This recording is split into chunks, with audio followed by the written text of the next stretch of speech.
Bonjour à tous, mon nom est François Letarte et bienvenue sur ma chaîne JDR D30, une chaîne consacrée aux jeux de rôle sur table. Star Wars D6 au diapason. J'ai vécu de quoi d'extraordinaire en fin de semaine dernière. J'ai été maître de jeu à une partie de Star Wars pour la première fois depuis un certain temps. Je vais vous avouer, je pense que c'est rentré comme dans une de mes belles sessions que j'ai fait depuis longtemps. J'ai fait plein de belles games là, dans les derniers temps, mais celle-là est particulière pour différentes raisons. Ça a réaffirmé l'amour que j'ai pour le système D6. Puis en même temps, l'amour que j'ai pour l'univers de Star Wars.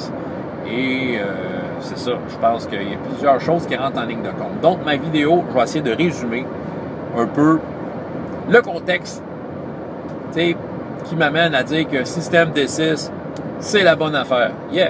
Ceux qui me connaissent le savent, j'en parle tout le temps. C'est nommé comme dans mes top systèmes de jeu de tous les temps. Par contre, j'avais un doute dans mon cœur depuis longtemps. Le doute, fallait que je le réaffirme. Fallait que j'aille retrouver ce que j'aimais tant de ce système-là. Parce qu'à quelque part, j'avais perdu ça. Je savais que c'était encore là. Il fallait juste que je prenne le temps de m'asseoir et de réfléchir à qu'est-ce qui rend ce système-là extraordinaire? Qu'est-ce qui fait que ce système-là, pour par exemple Star Wars, va exactement chercher ce que je veux, ce que je m'attends de ça. Dans les années 90, puis même dès les débuts que c'est sorti, Star Wars, c'est le jeu que j'ai joué le plus. Okay? Jusqu'au début des années 2000, c'est le jeu que j'ai joué le plus. J'avais un amour fou pour le système D6. Pour moi, c'était une révélation. Puis, c'était comme le système ultime. Je l'aimais beaucoup. Puis, tant qu'à avoir tout le temps le nez dedans, je m'inventais toutes sortes de règles maison aussi à travers ça. Puis je l'adaptais, puis j'essayais des affaires. Je voyais les grandes possibilités de ce système-là. Ce qui fait que j'essayais de les exploiter. J'essayais de garder la fluidité du système tout en rendant peut-être des aspects un peu plus réalistes. J'avais le nez collé dedans. En fait, j'avais pas une vue d'ensemble. Ce qui fait que vers la fin, quand j'ai arrêté de jouer, je sentais que j'avais perdu quelque chose. J'avais comme un peu ma claque de Star Wars, puis j'avais perdu quelque chose. C'est sûr que pendant cette période-là, je jouais à toutes sortes d'autres jeux de rôle, et par après, quand j'ai arrêté, je me suis concentré sur d'autres jeux de rôle. C'est une exploration qui est évidemment très enrichissante quand on essaye différents jeux. À travers, mettons, les 15 dernières années, j'ai fait quelques apparitions dans des parties avec Star Wars D6 ou autres jeux en D6. J'ai fait entre autres du Men in Black. Puis, j'ai eu beaucoup de plaisir. Mais en même temps, j'étais à la recherche d'une simplification du système D6, de ramener ça à son état le plus pur. Parce que je savais que le système D6, après mes différentes expériences, était destiné à être un jeu simple. Donc, différentes expériences, puis différentes explorations avec d'autres jeux de rôle. Je voyais dans d'autres jeux de rôle l'inspiration du système D6. C'était clair que dans bien de ces jeux de rôle-là, les auteurs ont joué au système D6, ils ont aimé ça, puis on le voyait. Puis en même temps, moi, je le voyais, je disais, ah oui, c'est ça, c'était comme ça aussi dans le système D6. Ouais. Puis là, dans le fond, avec la simplification, j'avais certaines réponses à mes questions. Et c'est ce qui amène à la partie que j'ai faite en fin de semaine dernière. OK. Différentes choses qui ont été considérées.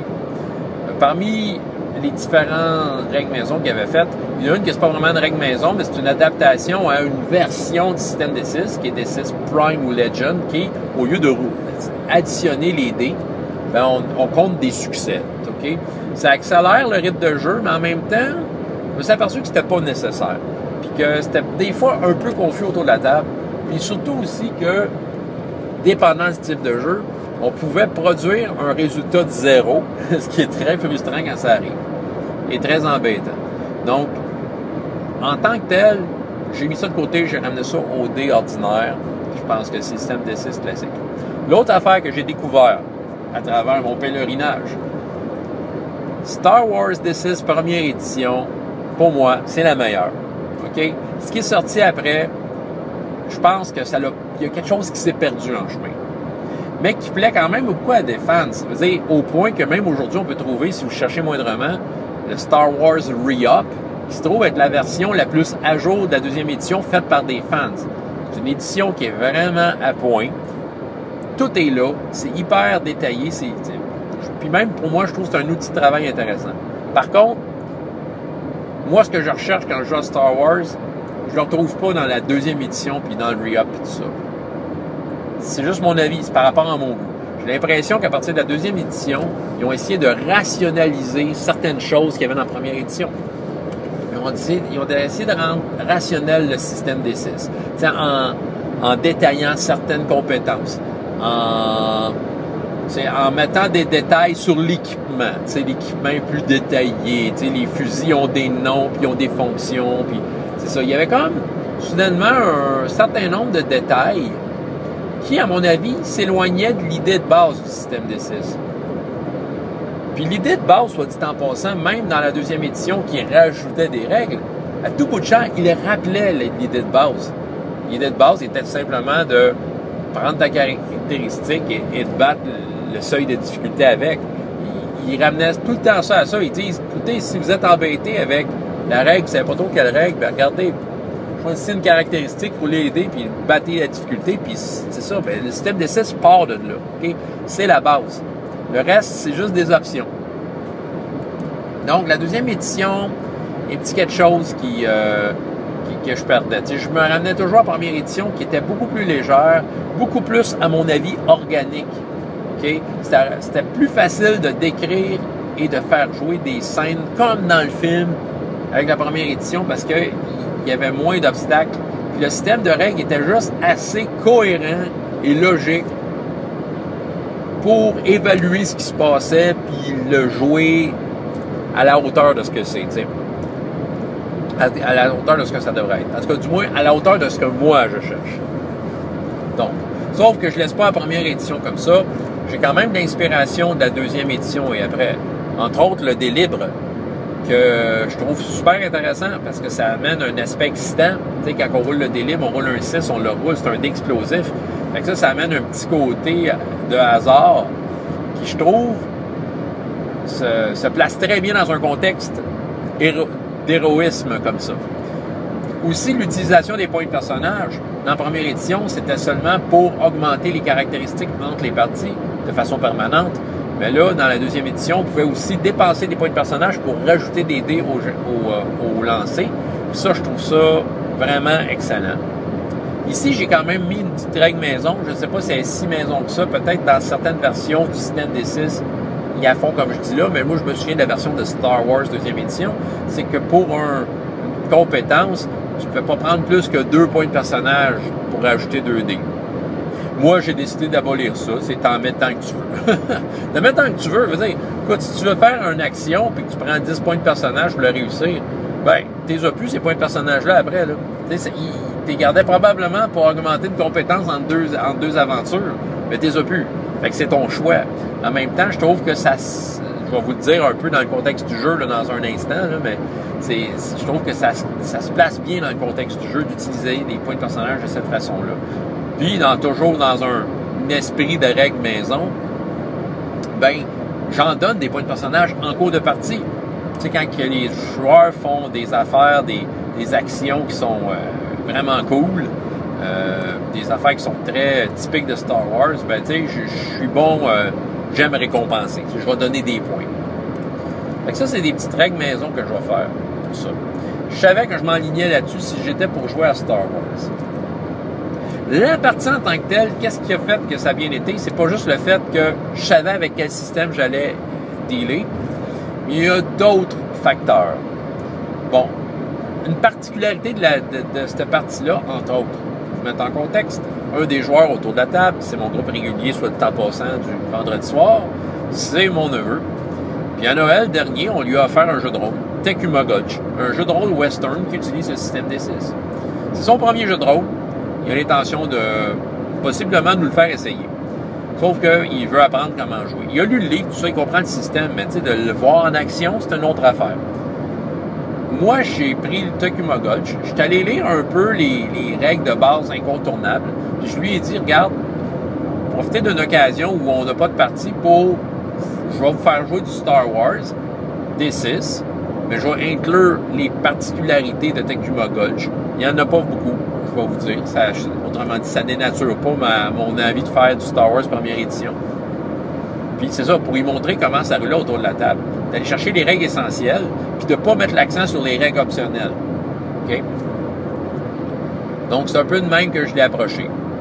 On a fait des personnages, inspiré des personnages, j'ai décidé d'y aller avec une aventure, un module déjà fait, une aventure du commerce, dans lequel j'ai coupé les aspects linéaires. OK? Fait que je laisse les joueurs là-dedans, je vais regarder qu'est-ce qu'ils vont faire dans ce contexte-là.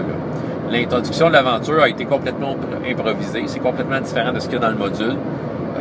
C'est une idée que j'ai eue. J'ai pris 5 minutes avant la partie à faire un petit diagramme relationnel pour être sûr que les éléments étaient cohérents, puis j'ai laissé les joueurs aller là-dedans. Okay.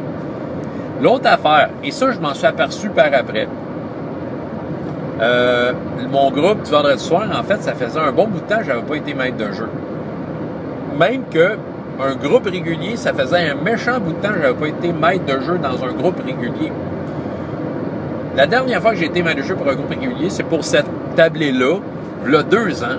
Je les avais fait jouer à Défi Fantastique. Mais après ça, j'ai pris la chaise du joueur. On a joué à Rift, True 20, Donjon 2e édition. Puis on vient de finir Symbaroum. J'ai été joueur. Mais sauf que j'ai quand même été beaucoup maître de jeu des 2 dernières années, mais toujours pour le même type de partie. C'est des séances uniques. Ça fait 2 ans que très intensément, je fais des séances uniques, que je me casse les dents à un format dans lequel, en une fois, il faut que l'aventure ait un début, milieu, fin. Donc, j'ai à gérer du temps sous pression. Avec des enfants, dans des conventions, sur Internet. Ouais, OK, j'ai une partie de All for One qui se continue. Mais tu sais, je suis pas tout le temps maître de jeu, c'est ça qui arrive. Donc, à chaque fois qu'un maître de jeu arrive à l'écran dans cette campagne-là, même si c'est quelque chose de continu, ça reste quand même qu'il faut que ça soit comme une séance unique. Le maître de jeu qui présente de quoi arrive avec une idée de scénario qui a une fin la fois que c'est joué. Donc, ça, moi, je compte ça comme une séance unique. Donc, les séances uniques, tu sais, c'est particulier. Là, ça fait 2 ans que je pratique intensément à gérer du temps. Gérer du temps de jeu des joueurs, gérer les momentum, d'avoir à faire du ménage, improviser du ménage dans le scénario, tasser des éléments pour faire en sorte qu'on arrive à une fin satisfaisante. Puis, tu sais, j'avoue que c'est un bon entraînement, on va vous dire, parce que là, tout ça, je fais ça sous pression d'habitude, mais là, avec mon groupe de réguliers, c'est là, je me suis aperçu de ça après, c'est qu'en fait, je l'ai fait sans pression. Je fais juste une aventure de Star Wars, mais c'est pas une séance unique. L'aventure va peut-être se jouer sur 3-4 séances. Ça fait du bien d'être assis autour d'une table, puis de un peu utiliser mes trucs de séance unique que j'ai appris ces derniers temps, depuis 2 ans surtout, mais d'appliquer ça dans un contexte relax. Fait qu'on dirait que tout était parfait. J'étais capable d'orchestrer les moments où les défis devaient être annoncés. Chez chaque joueur, je faisais en sorte qu'il y avait leur dose de défis dans chacune des scènes, leur dose d'implication. Je pouvais improviser des éléments dans l'histoire qui faisaient super Star Wars. Là, c'était d'un charme et d'une facilité incroyable. On était dans le ton. Ouais. D'autres choses que j'ai faites, que je pense qui ont contribué à faire cette aventure-là un succès duquel que je suis très satisfait, bien, systématiquement, je roule devant l'écran. C'est parce que les dernières fois que je jouais à Star Wars, c'était à une époque où je faisais un peu moitié-moitié. Des fois devant, des fois derrière. Puis ouais, OK, j'ai déjà eu un passé où des fois je fudgeais les dés. Mais je fais plus ça. Non, les joueurs le voient. C'est sûr qu'en derrière l'écran, moi, mon argument, c'était, ben, les joueurs n'ont pas à avoir les caractéristiques du méchant, parce que le nombre de dés, tu sais, c'est la caractéristique. Ben non, ils peuvent le voir. Ben oui, le gros méchant qui leur tire dessus, il a 7 dés en blaster. Ben oui, il est vraiment fort. Donc seulement, je le décris, c'est qu'il le voit sur la table. J'avoue que ça rajoute un cran à l'excitation des joueurs. Ils ont vraiment une vision claire et concrète de à qui ils ont affaire. Puis je trouve que ça améliore le style de jeu, ça augmente l'excitation à son maximum. L'autre affaire que je fais avec le système D6, c'est que j'annonce ouvertement les difficultés. Ce que je faisais pas tout le temps. Tu sais, tu as une difficulté de 15 pour réussir ton action. Le joueur, avant de rouler les dés, il calcule, il regarde sa feuille, il regarde ses caractéristiques, il sait combien il y a de dés dans les mains, puis il se demande à quel point je vais réussir. Et ça contribue beaucoup à rajouter la tension nécessaire, le sentiment d'urgence qu'on peut avoir dans des scènes de Star Wars. ça, là, c'est vraiment super. Avant, je le disais pas tout le temps. Un peu pour les mêmes raisons, à dire que, tu sais, il y a des choses qui sont secrètes. C'est comme un peu la découverte de est-ce que je l'ai eu ou pas. Si je pouvais dire avant, OK, roule donc les dés, puis je me faisais une difficulté dans ma tête, un seuil de difficulté, puis là, je regardais les dés du joueur, puis, tu sais, des fois, il manquait une coupe de points. Il dit, ah, tu l'as, tu sais, mais, tu sais, ça rendait ça banal. C'est comme le joueur roulait les dés pour rien, puis j'ai l'impression que les joueurs le sentaient, ça. Fait que, tu sais, je fudgeais les résultats en arrière de mon écran sans le dire, tu sais. Mais là, ils savent là, que c'est 15 combats. Fait que, regarde, ça a été dit, fait que, arrange-toi pour que ça marche. Et c'est là que les points de personnage, je trouve ça intéressant de les utiliser. Parce que là, justement, ils savent qu'ils l'ont pas, ils roulent les dés. Off, il leur manque des points pour réussir. Fait que là, ils dépensent des points de personnage. Puis ça, là, je trouve que ça fait très Star Wars. Ça simule le fait que les joueurs, les personnages se poussent. T'sais, ils repoussent leurs limites pour réussir. T'sais, c'est le prix à payer, c'est en expérience. On voit ça dans les films, les personnages qui repoussent leurs limites pour pouvoir réussir un peu plus. T'sais. Parce que le système D6, sans ça, c'est vrai que c'est punitif. C'est une des critiques que j'ai souvent entendues du système D6. Ça peut être très punitif.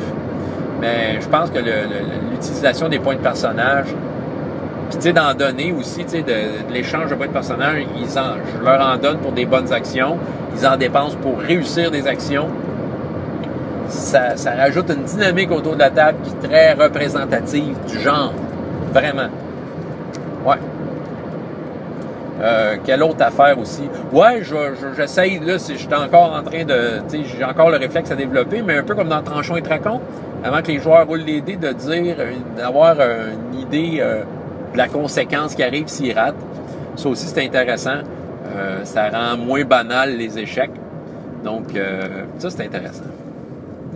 Fait que tout ça ensemble, en fait, en sorte que ça a bien été, que j'ai retrouvé le Star Wars que je voulais, que j'ai trouvé le Star Wars D6 que je voulais, et qui a affirmé, une fois pour toutes, là, tu sais, c'est pas juste comme, est-ce que c'est une ancienne flamme, puis je me rappelle avec nostalgie. Non, c'est présent, c'est aujourd'hui. Pour jouer du Star Wars, c'est Star Wars D6. Une des affaires que j'ai appris sur Star Wars, c'est que tu peux pas tout faire avec. Ben, le système D6, tu peux pas tout faire avec. C'est vrai qu'il s'est présenté comme un système générique, mais c'est un système qui est là pour faire comme dans des films, faire de l'action, OK? Si on veut du réalisme, on passe un peu à côté. Et ça, c'est une des choses que je pense qui a été mon erreur dans le passé, c'est essayer de rendre le système réaliste. C'est une des affaires qui fait que je m'éloigne de la deuxième édition, c'est que dans la deuxième édition, ils essaient de rationaliser, donc de rendre peut-être un peu réaliste le système. Puis je crois pas que ce soit nécessaire. Pour mes goûts à moi. Moi, ce que j'écoute dans le film, c'est l'action, c'est l'excitation, c'est la tension, ça va vite, ça coule. Puis il faut que le système appuie ça. Puis ça l'a appuyé ça. Ouais. Vraiment. J'aime quand même le système des 20 Star Wars. J'ai la première version des 20. Je le garde. Peut-être qu'un jour, je vais y rejouer. Mais si j'y rejoue, c'est pour aller chercher un autre aspect de Star Wars. Un aspect peut-être plus technique, plus détaillé. T'sais, là, le système, je trouve, des 20 supporte mieux les détails. Les compétences, les armes, le détail des armes. T'sais, si on veut aller plus technique, bébelle, des 20 le fait mieux. D6 le fait pas bien. C'est ça, quand on essaie de rajouter des détails dans D6, ce qui arrive, c'est que c'est tellement général comme système que il y a comme une limite à comment réaliste tu peux rendre ça, puis ça fait comme alourdir le système. OK? Le système, en gros, là, tu sais, c'est ça, tu choisis une difficulté, tout ça, puis tu sais, tu peux adapter la difficulté. Oui, OK, dans le background de ton personnage, ça dit que ils ont une tendance à être bons dans tel domaine, mais tu sais, peut-être que tu n'as pas la compétence rajoutée sur ta feuille, mais peut-être que je vais le considérer en tant que maître de jeu, sans aller dans des détails avec des chiffres, tu sais, de savoir que sur ta planète, vous vous y connaissez en plantes, ben, tu sais, je vais peut-être te mettre une difficulté plus basse. Tu sais, c'est comme ça qu'on tire les ficelles. Pas faire rouler les dés pour rien non plus. On ne fait pas rouler des dés pour rien. On fait rouler les dés quand c'est vraiment important. Ça rajoute à l'attention. Ben, c'est ça, tu sais, c'est comme savoir gérer sa table, savoir tirer les ficelles au bon moment. Et ça crée un effet, c'est ça, je vais en venir à ça, là. Fantasy Flight Star Wars. Il y en a qui m'encensent ça au bout, qui disent « Tu devrais essayer » tout ça. Je l'ai déjà essayé, OK, pas dans le meilleur des contextes. Et j'ai quand même lu beaucoup. C'est sûr que moi, fans de Star Wars, je me suis intéressé au jeu. J'ai lu, j'ai vu des vidéos de Runeslinger qui expliquent ça. T'sais. Ça donne le goût, c'est vrai, ça fait envie. Puis je trouve que les dés c'est une belle mécanique de ce que je comprends. Les dés vont comme, justement, rajouter un aspect excitant qui va comme un peu diriger l'histoire dans des directions inattendues, mais très criantes du genre. OK? Je comprends ça. Mais à toutes les fois que j'ai lu, puis le peu que j'ai essayé, puis tu sais, à toutes les fois, ça me sonne une cloche dans ma tête en me disant « Ouais, mais je suis capable de faire ça avec le système D6. » Mais il fallait juste que je trouve, justement, mon diapason, que je trouve ma fréquence qui fait en sorte que je suis capable de faire comme Fantasy Flight. Puis j'ai l'impression que je peux le faire. C'est juste qu'il n'y a pas de dé qui le fait à ma place comme dans le Fantasy Flight. C'est naturel. C'est juste maître de jeu avec joueur, les dés lancés au bon moment, les bonnes difficultés à amener, tu sais, puis les conséquences intéressantes. Puis voilà, tu sais, je suis capable de faire de quoi qui va être dans le ton, qui va être Star Wars. Donc, mon amour de Star Wars est réaffirmé. Je vous dirais peut-être le seul petit nœud qui me reste, c'est la Force.